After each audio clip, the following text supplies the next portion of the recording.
Tudo bem, bom dia, Colombo. Dia importante, hein? Importantíssimo, importantíssimo. Bom, a gente está aguardando esse dia desde 1999. Eu confesso que eu não, mas enfim, muita gente está esperando.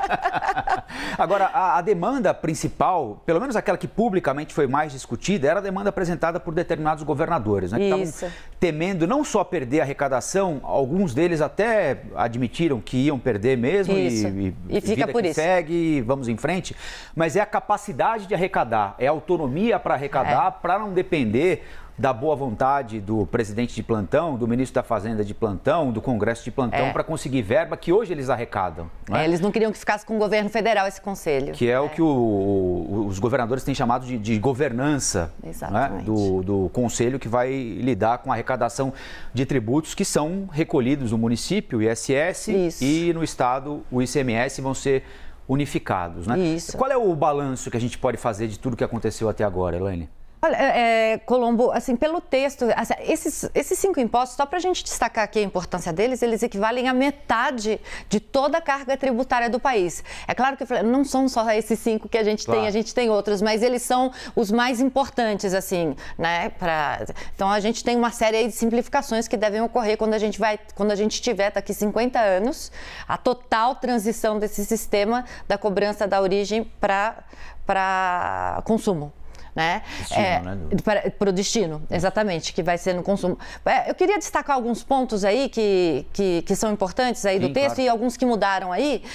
Por exemplo, a gente fez uma artezinha aqui. Esse texto aí, ele continua não fixando a alíquota do IVA, que inicialmente seria de 25% pela conta. Os 25% é o seguinte, para não aumentar a carga tributária que a gente tem hoje no Brasil e nem para diminuir a carga tributária. Ela não vai mexer nisso.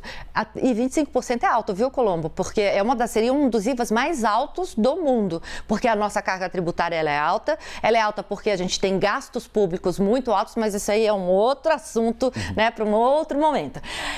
Cesta básica, que era um ponto aí super polêmico, os supermercados aí estavam falando que ia aumentar em 60% a carga tributária dos produtos da cesta básica, o secretário especial Bernardo Api dizia que não. O que ficou decidido aqui? A gente estava destacando aqui, acho que a artezinha saiu, o texto da cesta básica agora, vamos lá, aqui diz o seguinte, que instituímos a Cesta Básica Nacional de Alimentos em observância ao direito social à alimentação, cujos produtos poderão ter redução da alíquota a 0. O que é essa Cesta Básica Nacional de Alimentos? Ela vai ser definida por uma lei complementar. Quais os itens que vão fazer parte dessa cesta básica? Hoje a gente tem uma Cesta Básica Nacional que o DIEESE mede todos os meses aí para ver se aumentou o custo, não aumentou o custo, por exemplo, do poder de compra do salário mínimo para comprar 13 itens considerados essenciais para a subsistência de uma pessoa. A gente não sabe ainda quais itens vão fazer parte dessa cesta básica, mas a mudança é que no texto anterior a cobrança de impostos caía para metade em relação a tal alíquota padrão, que não sabemos qual vai ser ainda, mas seria cobrado metade. Agora vai ser 0. Então, vamos ter redução de preços de produtos da cesta básica nos supermercados? Não dá para dizer isso, dá para dizer que vai ter menos imposto. Teoricamente, menos imposto cobrado, né? Porque hoje não se cobra imposto federal, mas se cobra imposto estadual e municipal. Então, se você reduz para 0, isso aí, teoricamente, baixaria os preços, mas isso vai depender do supermercado, vai depender de safra, vai depender de várias coisas, mas ajuda a reduzir preço. Outra coisa que estava pegando aí é a criação do Conselho Federativo, que você mencionou. A criação desse conselho era um dos pontos mais polêmicos do texto. Esse conselho vai ser criado para fazer a gestão do imposto dos estados e municípios, né, que é o IBS, né, é o IVA dos estados e municípios. Os impostos desses estados aí vão todos ser concentrados nesse conselho, que vai ser técnico.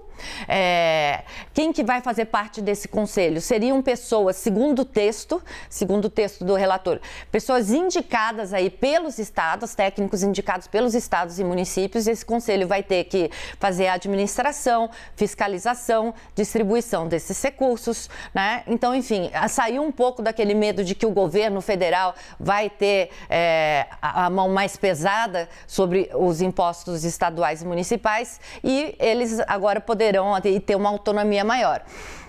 Agora, essa gestão conjunta, aí como é que ela vai funcionar? Vai ser determinado por uma lei complementar.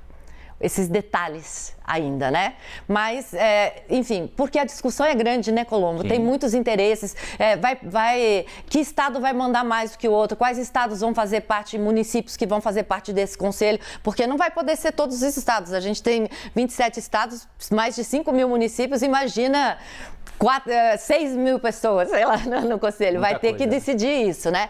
E, por último, o tempo de transição aí para a extinção dos tributos, ele deve acontecer em 7 anos, entre 2026 a 2032, se falava em 8 anos, né? Mas, enfim, como a gente disse, a total transferência da cobrança para destino, né, que hoje é na origem, só acontece em 50 anos. Isso se manteve aí no texto. Então, gente, não é assim, aprovou, amanhã vai mudar tudo. Não vai.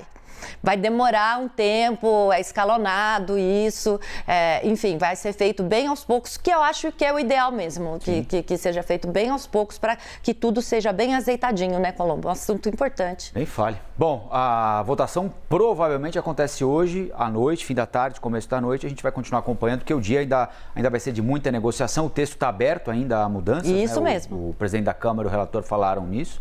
Não é o texto fechado, o que foi apresentado ontem à noite pelo relator, então ainda tem tempo, bastante tempo para que o texto seja massacrado, né? E alterado até chegar a hora da votação. Massacrado é uma ótima palavra. Para pegar e torcer um pouco mais e ver o que sobra depois. É isso mesmo. E aí você volta para explicar para a gente. Volto sim, Colombo. Obrigada. Valeu, Elaine. Elaine Basti ao vivo aqui no Novo Dia da CNN Brasil.